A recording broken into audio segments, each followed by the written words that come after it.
Soy Isabel. Tengo 67 años. Y hoy necesito contarles algo que me pesa en el corazón desde hace unas semanas.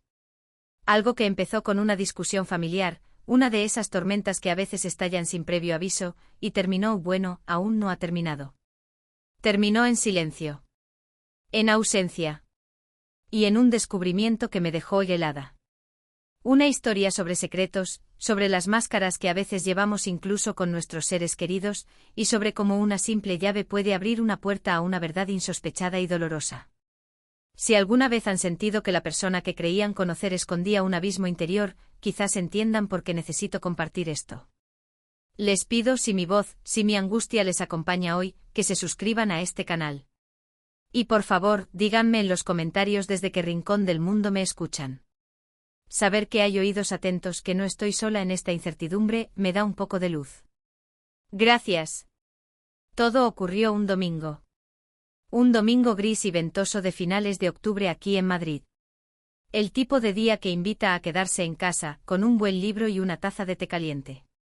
Pero era domingo y los domingos, desde hacía ya casi 5 años, eran el día de la comida familiar obligatoria en casa de mi hijo, Alejandro, y mi nuera, Clara.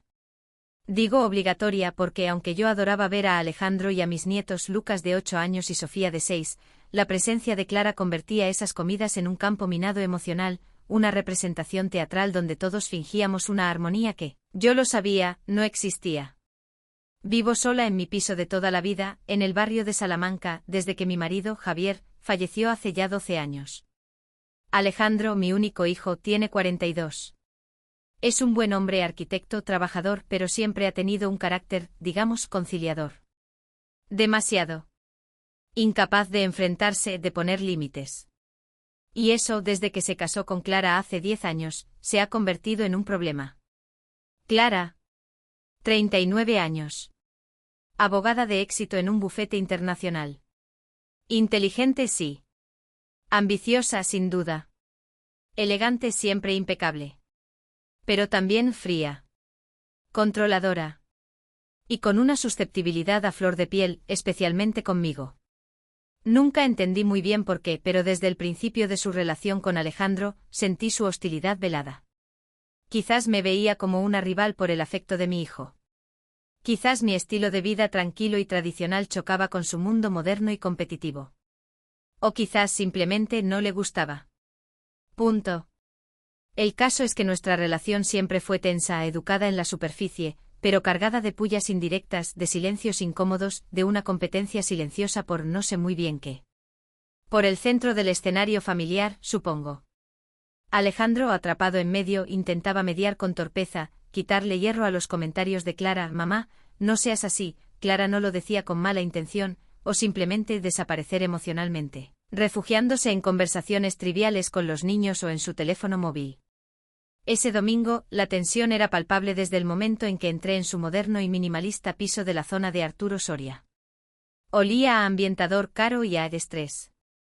Clara iba de un lado a otro de la cocina abierta al salón, dando órdenes a la asistenta filipina que tenían por horas, supervisando la cocción de algo complicado en el horno último modelo, hablando por el móvil con algún cliente. Apenas me saludó. Hola, Isabel. ¿Estás en tu casa? Un formalismo vacío. Alejandro me dio un beso rápido en la mejilla. Hola, mamá. ¿Qué tal? Pero sus ojos evitaban los míos. Los niños, Lucas y Sofía, mis soles, corrieron a abrazarme. Abuela. ¿Has venido? Ese fue el único momento de calor auténtico en toda la mañana. Nos sentamos a la mesa. Una mesa de diseño de cristal y acero con sillas incómodas. La comida, preparada por la asistenta bajo la estricta supervisión de Clara, era pretenciosa. Pequeñas porciones de algo llamado ceviche de corvina con aire de lima, seguido de un magret de pato con reducción de frutos rojos y puré de boniato a la vainilla. Todo muy bien presentado. Y completamente insípido. Yo habría preferido 1000 veces unas lentejas estofadas. Pero sonreí y dije que estaba delicioso. La conversación durante la comida fue forzada. Clara hablaba de sus éxitos profesionales, de un caso importantísimo que había ganado. Alejandro hablaba de un proyecto arquitectónico que no terminaba de salir. Los niños, intuyendo la tensión, estaban más callados de lo normal. Yo intentaba hablar con ellos, preguntarles por el colegio, por sus amigos. Pero Clara interrumpía constantemente. Lucas, come con la boca cerrada. Sofía, no juegues con el tenedor. Isabel, ¿podrías pasarme la sal? Aunque la sal estaba justo a su lado. Pequeños gestos de control. Pequeñas demostraciones de poder. Y entonces llegó el detonante. Como siempre, fue el dinero. Alejandro, tras un largo silencio incómodo, carraspeó. Miró a Clara, como pidiendo permiso. Ella asintió levemente. Mamá, y empezó Alejandro, su voz sonando tensa. Necesitamos, bueno, Clara y yo hemos estado hablando y necesitamos pedirte un favor. Mi corazón dio un vuelco. Ya sabía lo que venía. No era la primera vez. Sí, hijo. ¿Qué pasa? Verás, continuó sin mirarme, removiendo los restos de puré de boniato en su plato. Ha surgido una oportunidad. Inmobiliaria. Un local comercial aquí cerca. Ideal para que Clara, para que Clara monte su propio bufete. Siempre ha sido su sueño. Miré a Clara. Ella me sostuvo la mirada, desafiante. Su propio bufete. No trabajaba ya en uno internacional. Pero siguió Alejandro, necesitamos liquidez. Para la entrada. Y para la reforma. Y los bancos, con la situación actual, no nos lo ponen fácil. Y pregunté, mi voz sonando más fría de lo que pretendía. Y habíamos pensado, tragó saliva, si tú podrías, prestarnos el dinero. O avalarnos. Es una cantidad importante, lo sé. Pero es una inversión segura. El local está en una zona inmejorable. Lo recuperarías enseguida. Me quedé mirándolo. Mi hijo. Pidiéndome una vez más que financiara los sueños o los caprichos de su mujer. Ya lo había hecho antes. La entrada de este piso. El coche de alta gama de Clara. Sus másters carísimos en escuelas de negocios. Mi patrimonio, heredado de mis padres y bien administrado por mi difunto marido, no era infinito. Y yo tenía mis propios planes para mi vejez. Mis viajes soñados. Mi tranquilidad. Alejandro, le empecé a decir con cautela. Sabes que mi situación no es boyante. Mi pensión es modesta. Y mis inversiones están a largo plazo. No tengo esa liquidez disponible así como así. Pero tienes el piso, Isabel, intervino Clara, impaciente. Su tono ya no era educado. Era exigente. Este pisazo en el barrio de Salamanca. Podrías hipotecarlo. O venderlo. Total, te sobra espacio. Podrías venirte a vivir con nosotros. Te cuidaríamos. La misma historia de siempre. Vender mi casa. Mi hogar. Mi vida. Para financiar sus ambiciones. Esta casa no se vende, Clara, respondí, mi voz firme. Y no voy a hipotecarla. ¿Por qué no?, replicó ella, levantando la voz.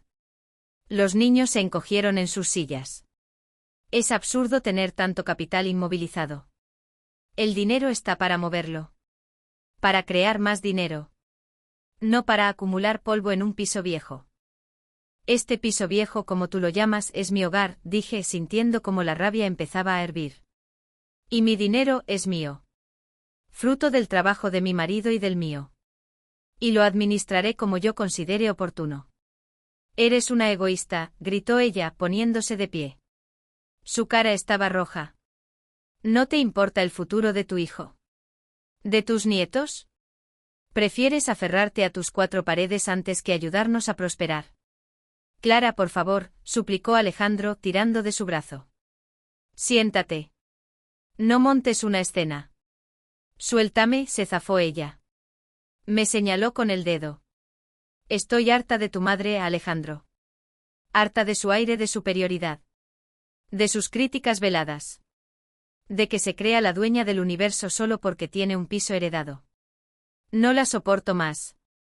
Pues si no me soportas, ya sabes dónde está la puerta, estallé yo, perdiendo los estribos. Me levanté también. Nos enfrentamos a través de la mesa de cristal. Mamá, gritó Alejandro, desesperado. Ah, sí, dijo Clara, sus ojos lanzando chispas. ¿Me estás echando? De la casa de tu hijo. Te estoy diciendo que respetes mi casa y a mí, repliqué. Esta casa pronto será de Alejandro, afirmó ella con arrogancia.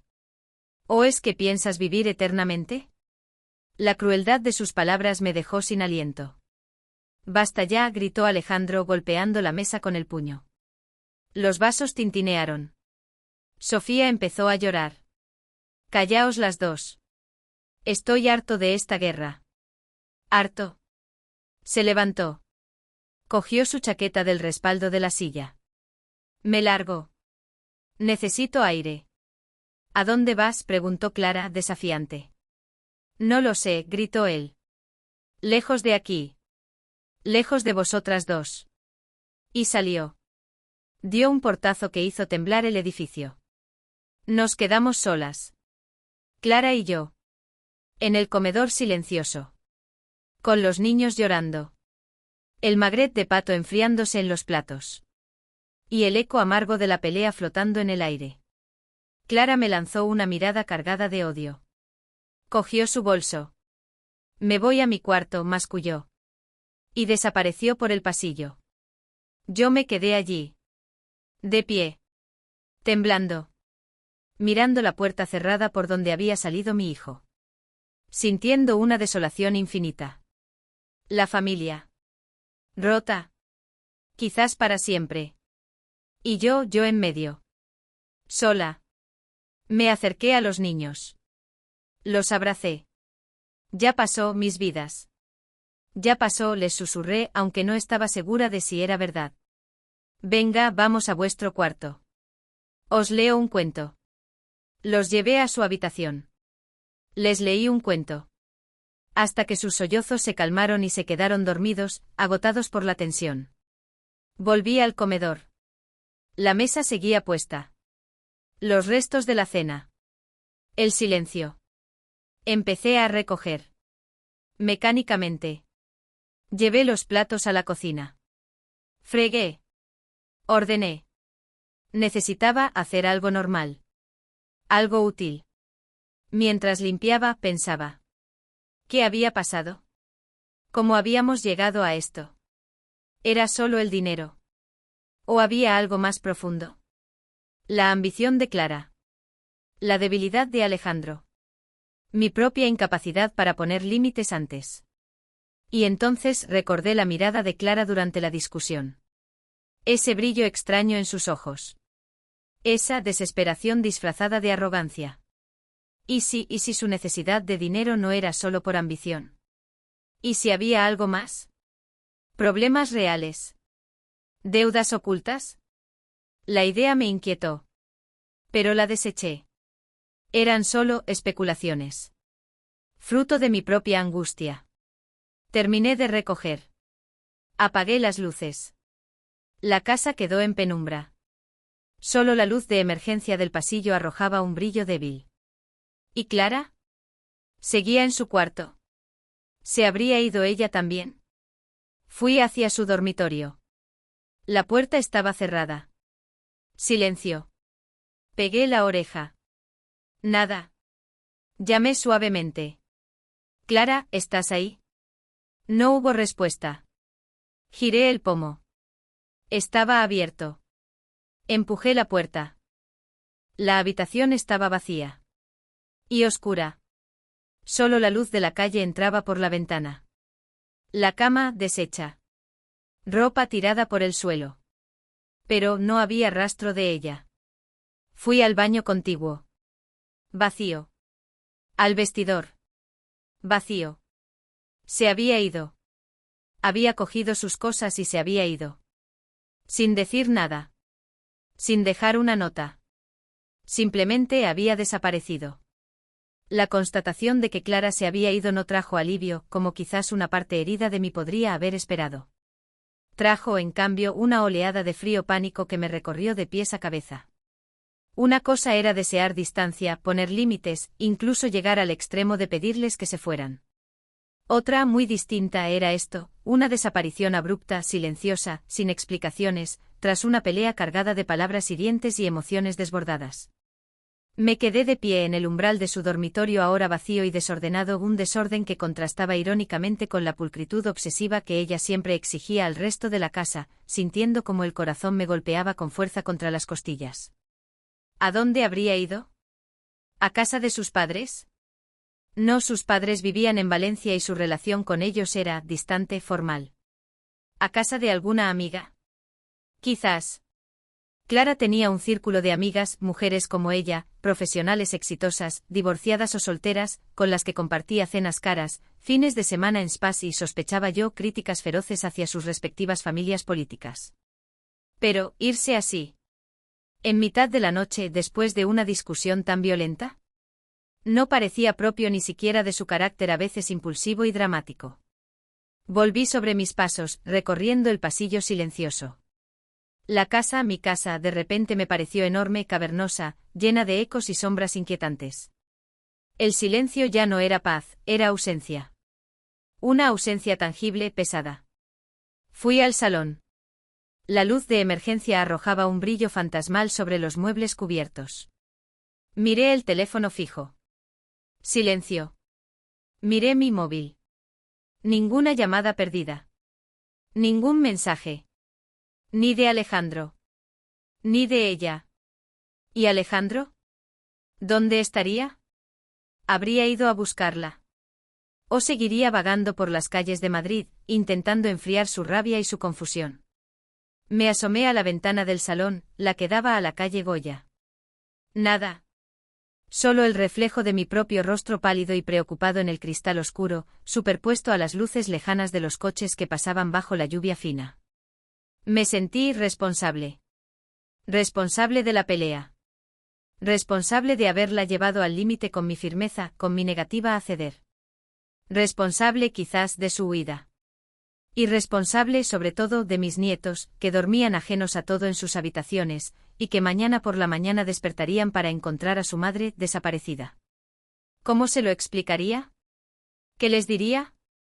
Pasé el resto de la noche en vela, sentada en mi butaca del salón, con una manta sobre las rodillas, sobresaltándome con cada ruido de la calle, con cada crujido de la madera vieja del piso. Esperaba oír la llave de Alejandro en la cerradura. Esperaba oír su voz, aunque fuera cargada de reproches. Pero las horas pasaban, las 2, las 3, las 4 y él no volvía.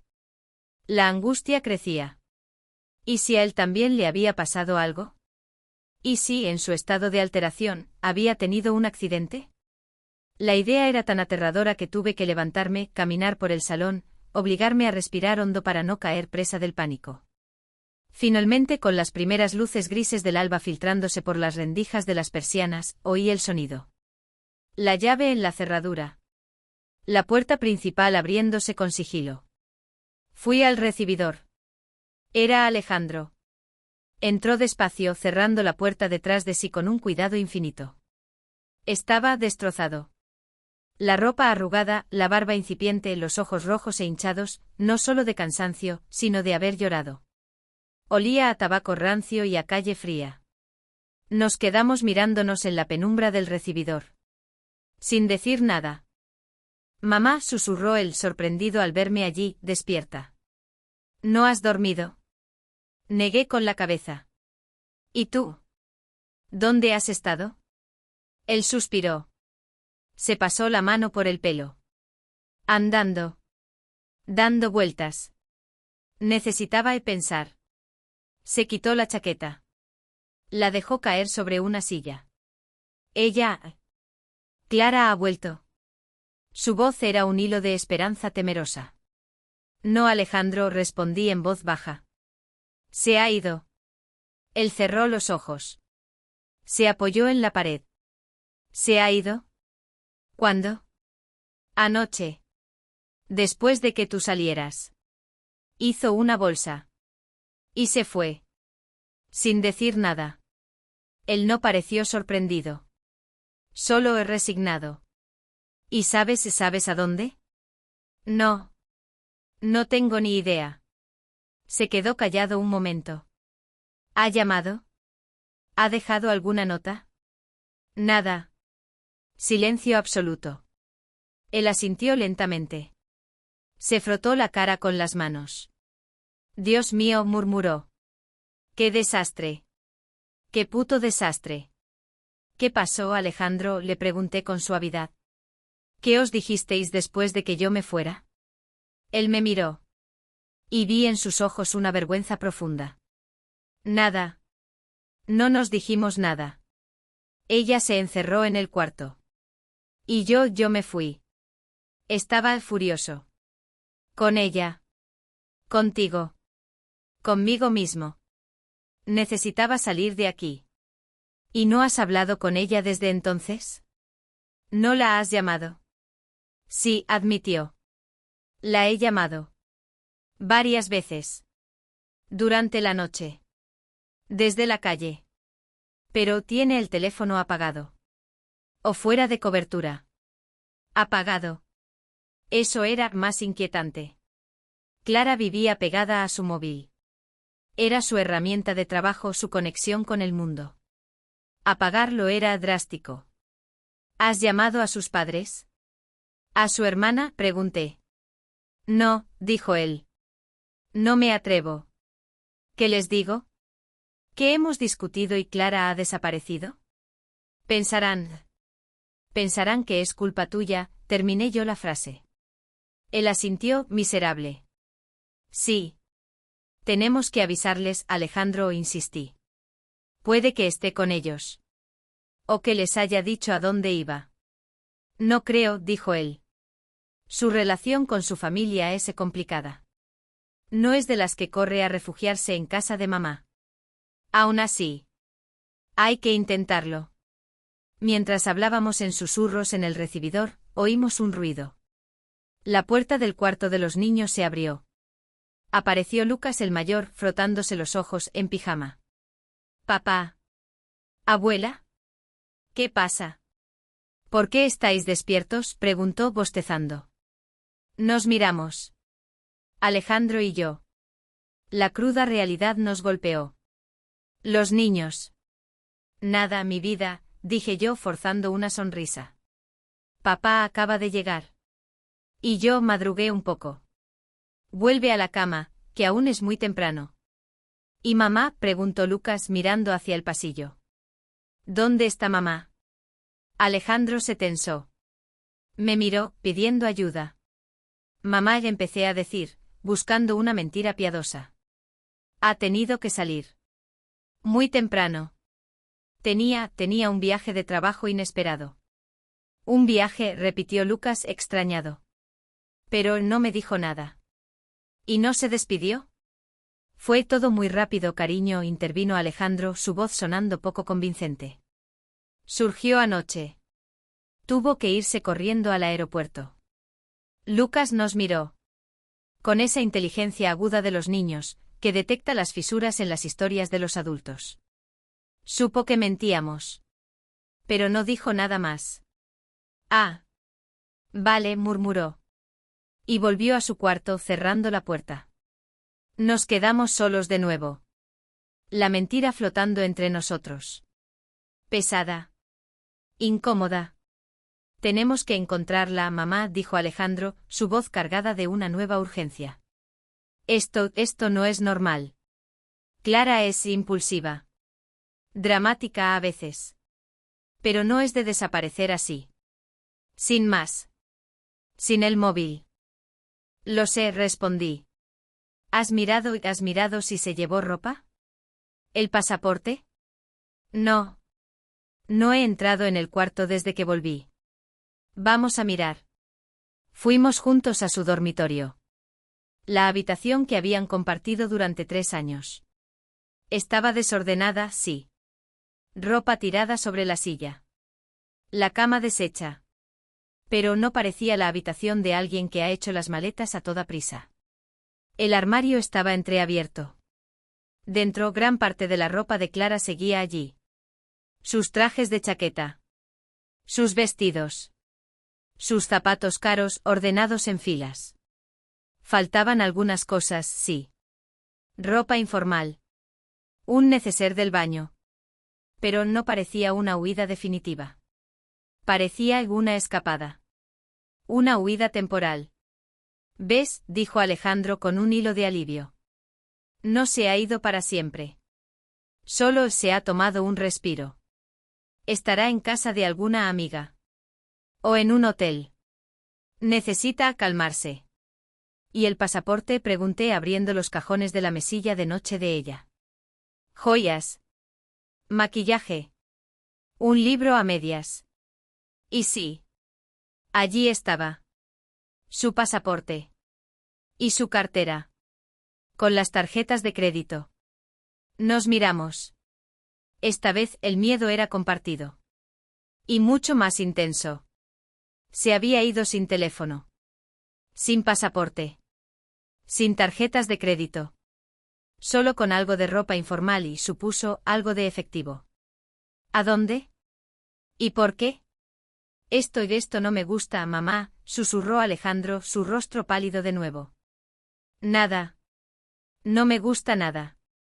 A mí tampoco, hijo, respondí sintiendo como el hielo volvía a instalarse en mi estómago. Llama a sus amigas. Llama a su hermana. Ahora mismo. Tenemos que saber si está con alguna de ellas.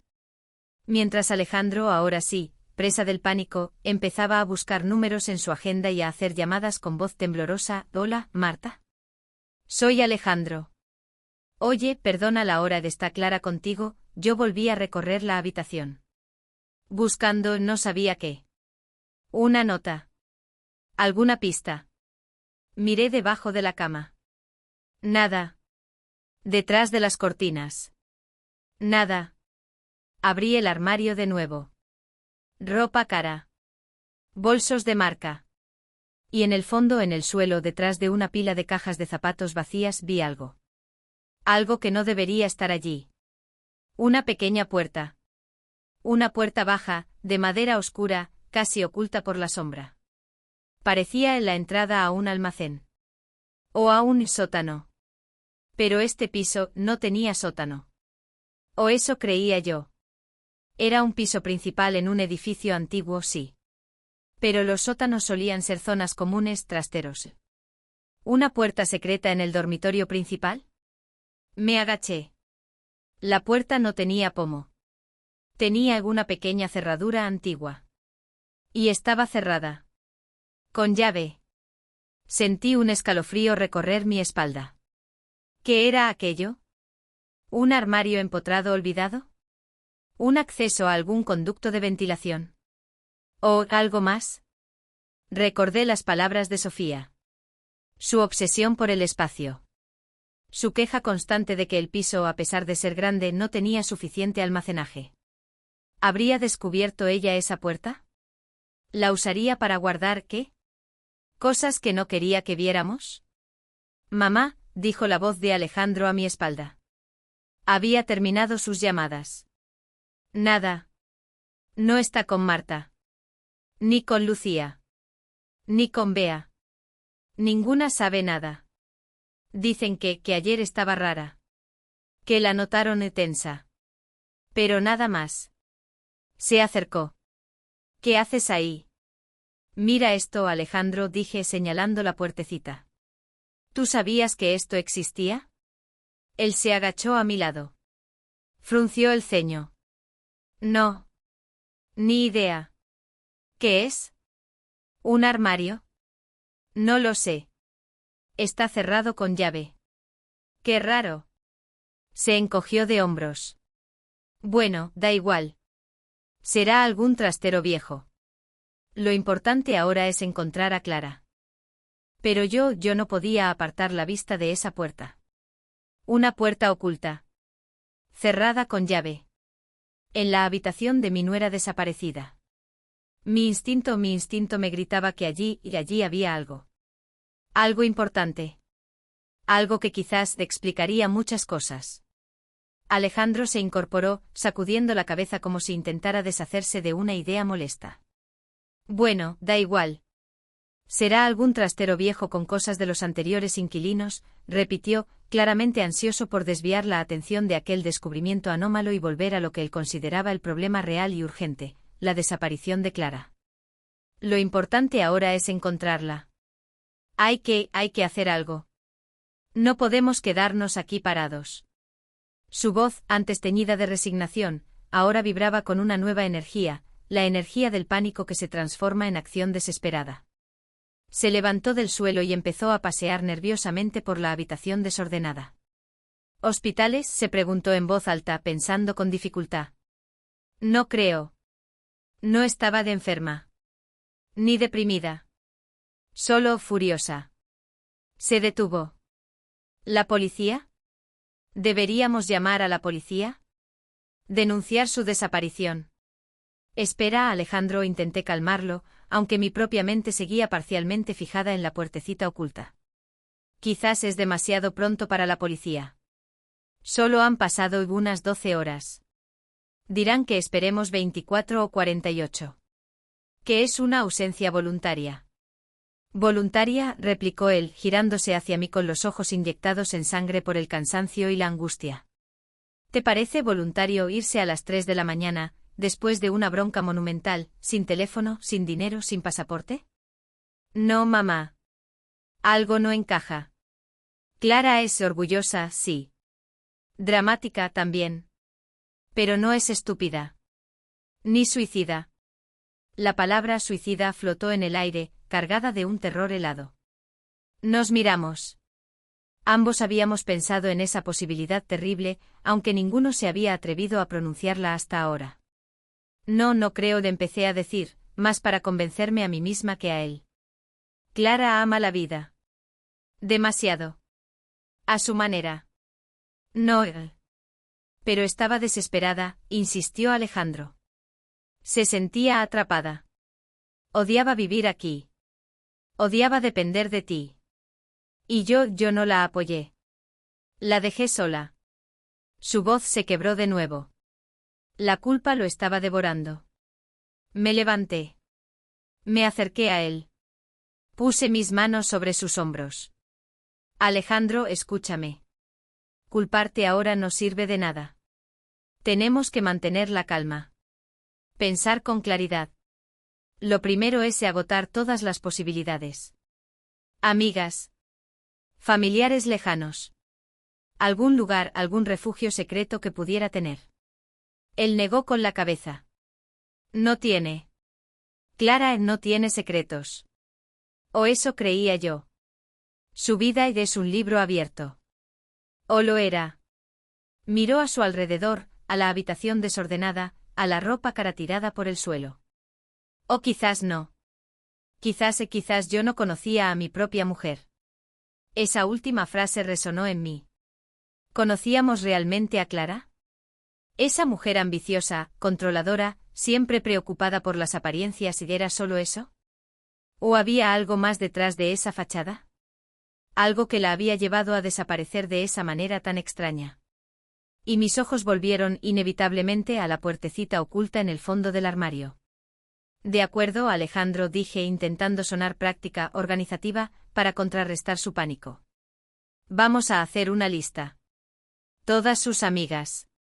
Compañeros de trabajo con los que tuviera más confianza. Familiares, aunque sean lejanos. Y vamos a llamarlos. Uno por uno. Con calma. Sin alarmarles innecesariamente. Solo preguntando si saben algo, si la han visto, si les ha comentado algo sobre un viaje, un retiro. Pasamos las siguientes horas en una especie de gabinete de crisis improvisado en el salón.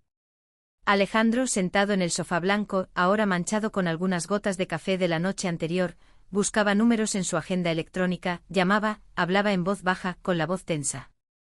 Yo a su lado, con mi vieja agenda de direcciones de papel y mi teléfono fijo, hacía lo mismo con los pocos contactos comunes que teníamos.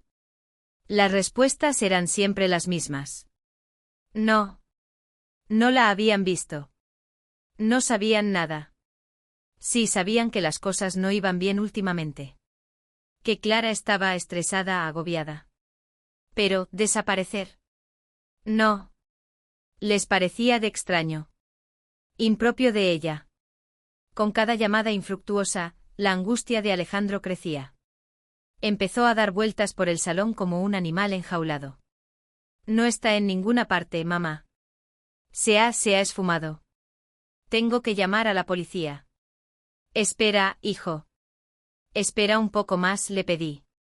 Son solo las 2 de la tarde. Quizás solo necesita estar sola unas horas. Quizás aparezca esta noche. Pero mi voz sonaba cada vez menos convincente, incluso para mí. Mientras Alejandro seguía con sus llamadas, yo sentí un impulso irrefrenable. Necesitaba volver a esa habitación. Necesitaba mirar de nuevo esa puerta. Voy a preparar algo de comer, hijo, le dije como excusa. No hemos comido nada. Un caldo, algo ligero. Él asintió distraídamente sin levantar la vista del teléfono. Fui hacia la cocina, pero en lugar de entrar, me desvié por el pasillo y subí sigilosamente las escaleras hacia la planta de arriba. Llegué a su dormitorio. La puerta seguía abierta. Entré. La habitación, a la luz del día, parecía aún más desoladora. La cama deshecha. Ropa interior tirada en el suelo junto a una copa de vino vacía. Revistas de moda esparcidas sobre la alfombra. Un caos que contrastaba radicalmente con la imagen de orden y control que Clara siempre proyectaba. Era como si antes de irse hubiera necesitado romper algo. Destrozar la fachada. Fui directamente al armario. Aparté las cajas de zapatos vacías. Y allí estaba. La puertecita de madera oscura. Baja. Discreta. Cerrada. Me arrodillé frente a ella. La examiné con más detenimiento. La madera era vieja, diferente a la del resto del armario, que era de melamina blanca moderna. Parecía una puerta antigua, quizás original de la casa, que había quedado oculta tras alguna reforma posterior. La cerradura era también antigua, de latón, con un ojo de cerradura pequeño y redondo. ¿Qué habría detrás? ¿Un simple hueco en la pared? ¿Un antiguo armario empotrado tapiado? ¿O un acceso a alguna zona olvidada del edificio? Este piso era el principal, y debajo teníamos los sótanos, los trasteros. ¿Podría haber una escalera oculta? ¿Un montacargas antiguo clausurado? Mi mente de lectora de novelas de misterio empezó a volar. Pero necesitaba la llave. ¿Dónde podía estar la llave de una puerta olvidada? Miré a mi alrededor. La habitación de Clara. Su territorio. ¿Dónde guardaría ella una llave secreta? No en un lugar obvio. No en la mesilla de noche. No en un cajón de la cómoda. Tenía que ser algo más personal. Algo relacionado con sus secretos. Empecé a buscar. Con sigilo. Con una sensación de culpabilidad, de estar invadiendo su intimidad. Pero la preocupación por ella, y mi creciente intriga, eran más fuertes. Miré en los bolsillos de los abrigos que había dejado colgados. Nada. Revisé los cajones de su escritorio improvisado en el comedor, sí, había invadido también ese espacio. Papeles de trabajo. Facturas. Catálogos de arte. Nada. Volví a su dormitorio. Miré en su joyero. Anillos caros. Pulseras. Pendientes. Ninguna llave. Miré en su neceser de maquillaje. Cremas. Pintalabios. Sombras de ojos. Nada. ¿Dónde? ¿Dónde guardaría Clara algo importante? Algo que no quisiera que nadie encontrara. Entonces recordé algo. Una manía suya. Tenía una colección. Una colección extraña, casi infantil, que siempre me había llamado la atención. Coleccionaba cajas de música antiguas. Tenía varias expuestas en una vitrina del salón, una vitrina que yo odiaba, por cierto. Pero sabía que tenía una especial. Una que no exponía. Una que guardaba en algún sitio. Una caja de música con forma de corazón de plata, que le había regalado su abuela. Me la había enseñado una vez, hacía años. Aquí guardo mis tesoros, me había dicho con una sonrisa enigmática. Busqué la caja. No estaba en la vitrina del salón. No estaba en los cajones de su cómoda. Miré de nuevo en el armario. En el estante superior, detrás de una pila de jerseys de cachemira, la encontré. La caja de música con forma de corazón. De plata oscurecida por el tiempo. La cogí. Pesaba. La abrí con cuidado. Dentro, sobre un forro de terciopelo ajado, no había joyas. Había pequeños objetos. Una flor seca. Una entrada de cine antigua. Una foto carnet de un hombre joven que no reconocí. Y una llave. Una llave pequeña, de latón. Oxidada. Con una cabeza redonda. Parecía antigua. Podía ser. Mi corazón dio un vuelco. Cogí la llave. Y volví a la puertecita oculta en el fondo del armario. Me arrodillé de nuevo. La cerradura estaba a la altura de mis rodillas. Acerqué la llave al ojo de la cerradura. Era del tamaño adecuado.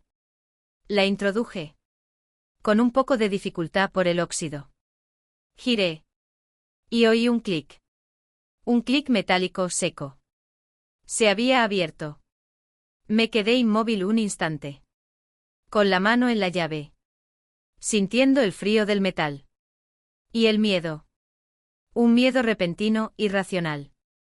¿Qué iba a encontrar detrás? ¿Algo terrible? ¿La respuesta a la desaparición de Clara? ¿O simplemente polvo y telarañas?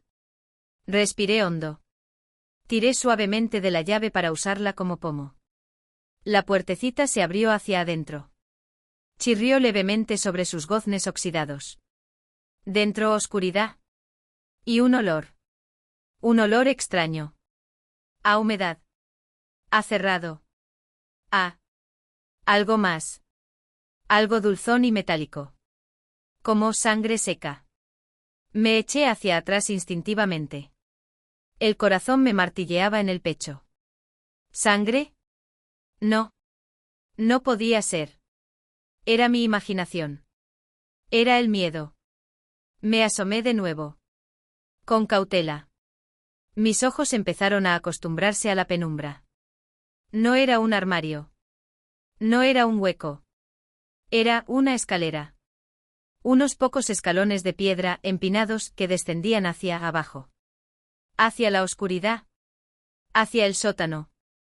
Un sótano. En mi piso. Un sótano secreto.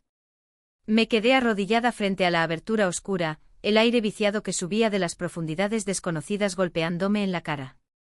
Olía a humedad estancada, a polvo de siglos, a tierra fría, pero también a ese otro olor.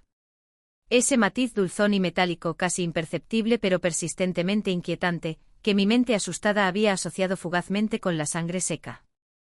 Sacudí la cabeza intentando disipar la imagen macabra. No.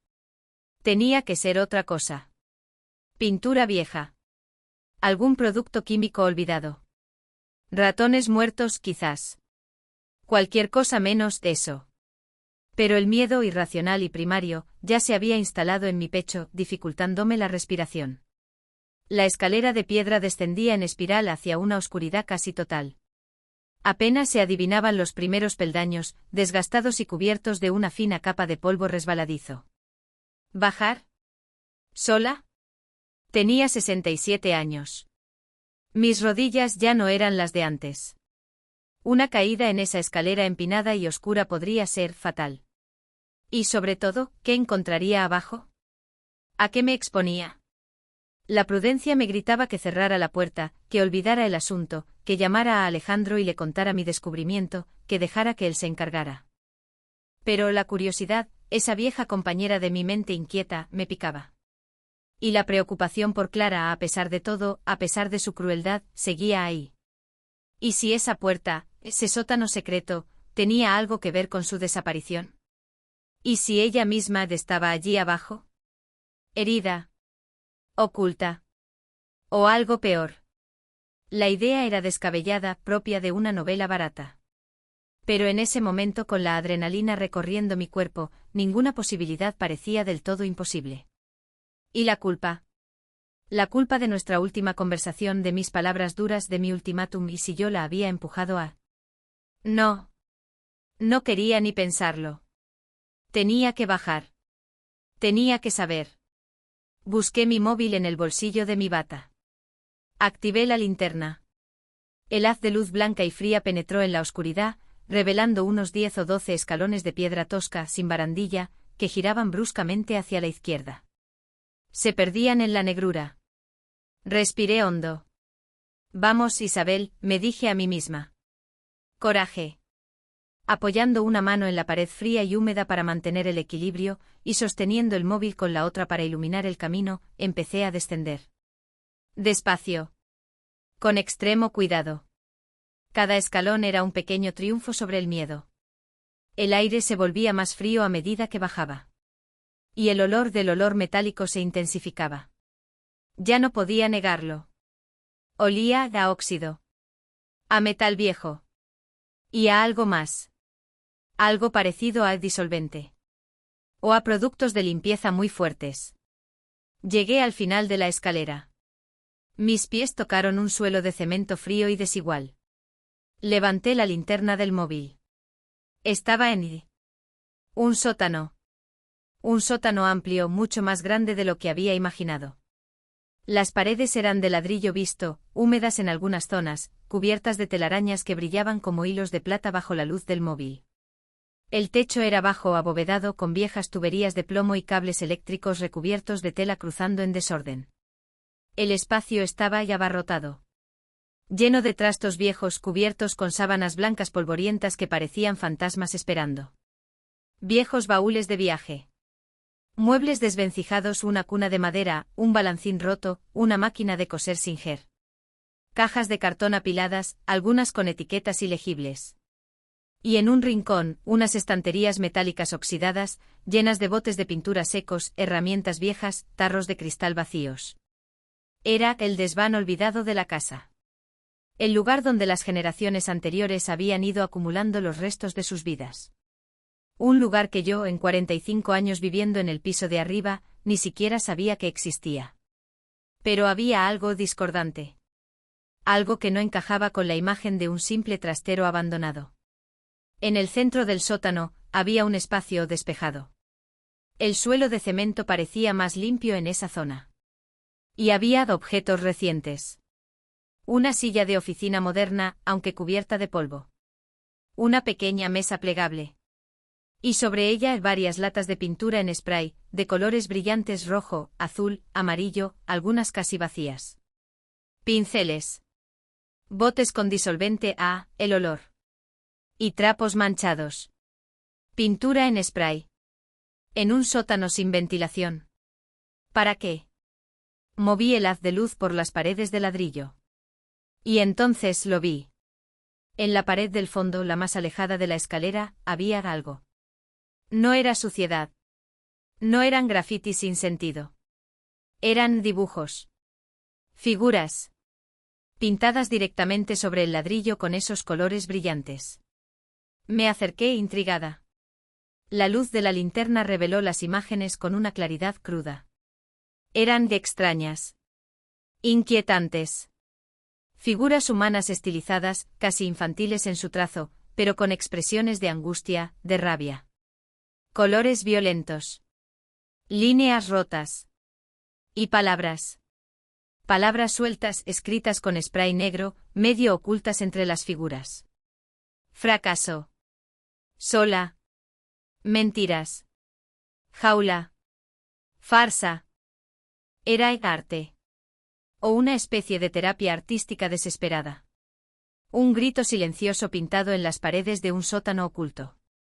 ¿Quién había hecho esto? ¿Clara? No podía ser. Clara. Mi nuera. La abogada de éxito. La mujer fría, controladora, preocupada por las apariencias. Pintando a escondidas en un sótano. Expresando esa angustia, esa rabia. No encajaba. En absoluto. ¿Pero quién más? ¿Alejandro? No. Alejandro era arquitecto, dibujaba planos, líneas rectas. Esto era visceral. Emocional. Femenino, intuí. Seguí iluminando la pared. Había más dibujos. Más palabras. Dinero. Deudas. Prisión. Y entonces vi un rostro. Un rostro pintado con spray rojo con trazos rápidos, furiosos. Un rostro de mujer con el pelo corto y blanco, gafas y una expresión severa, casi cruel. Era yo. Me quedé paralizada. Mirando mi propio retrato distorsionado, pintado con odio en la pared de un sótano secreto. Era una caricatura. Una bruja. La madrastra malvada del cuento. Sentí un escalofrío recorrer mi espalda. Así me veía ella. Así me sentía ella. Una carcelera. Una figura opresora. La causa de su prisión. Y junto a mi retrato, otra palabra. Libertad. Y una flecha. Una flecha roja apuntando hacia la esquina más oscura del sótano. Seguí la dirección de la flecha con la linterna. Hacia un rincón que no había explorado. Un rincón cubierto por una lona de plástico polvorienta. Me acerqué con el corazón latiéndome a 1000 por hora. ¿Qué había detrás de la lona? ¿La libertad que ella anhelaba? Aparté la lona con mano temblorosa. Y lo que vi me quitó el aire. Literalmente. Solté un jadeo ahogado. Retrocedí un paso, tropezando con una caja. Casi me caigo. Apoyé la mano en la pared fría para no perder el equilibrio. La linterna del móvil temblaba en mi mano, proyectando sombras danzantes sobre la escena. No era sangre. No era un cadáver. Era el peor. O al menos más perturbador. Detrás de la lona, cuidadosamente apilados sobre unas estanterías metálicas nuevas, relucientes, había objetos. Mis objetos. Mis joyas. Las joyas de mi madre. El collar de perlas que me regaló Ricardo en nuestro aniversario. Los pendientes de esmeraldas de mi abuela. Mi reloj de oro. Todo. Envuelto cuidadosamente en paños de terciopelo. Y junto a ellos pequeñas etiquetas. Etiquetas de casas de empeño. Con fechas. Cantidades. Había más cosas. Pequeños objetos de plata de mi vitrina del salón. Un par de cuadros pequeños antiguos heredados, que habían desaparecido misteriosamente de las paredes hacía meses, se habrán caído y roto, Isabel, con la mudanza había dicho ella. Mi vieja cámara de fotos Leica, la que usaba Fernando. Libros antiguos, primeras ediciones que yo atesoraba en mi despacho. Todo estaba allí. Clasificado. Etiquetado. Listo para ser vendido. O ya empeñado. Y en el suelo, junto a las estanterías, había varias bolsas de viaje grandes. Abiertas. Llenas de ropa. Ropa de Clara. Y su pasaporte. Y varios fajos de billetes. Euros. Dólares. Billetes grandes. ¿Cuánto habría allí? ¿Miles? ¿Decenas de miles?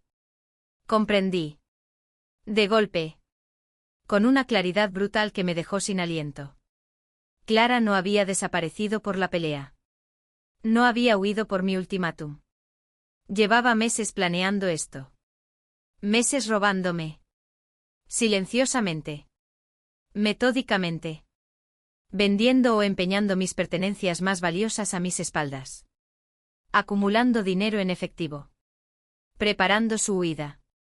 Su libertad. La pelea solo había sido la excusa. O quizás la había provocado ella. Para tener una coartada. Para que su desaparición pareciera una reacción impulsiva, no una fuga calculada. Me sentí vacía. Congelada. No sentía rabia.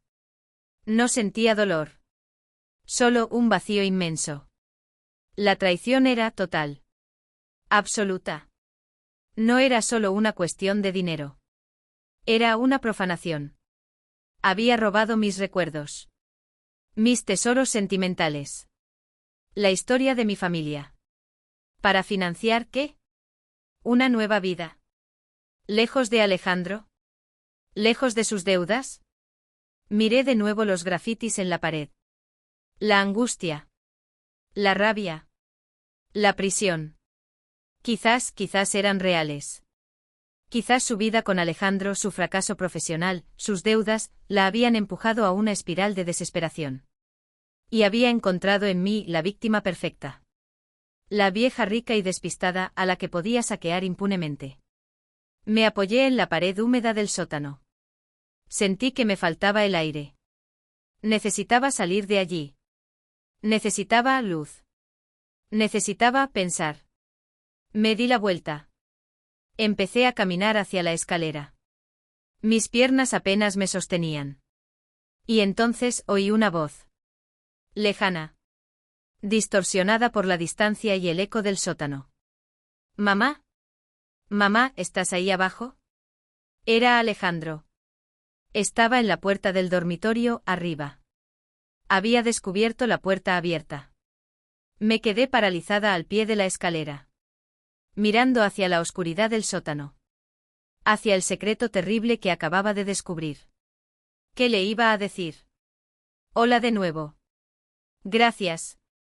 Gracias por haberme acompañado en este descenso, literal y metafórico, a los secretos ocultos bajo la superficie de una familia aparentemente normal.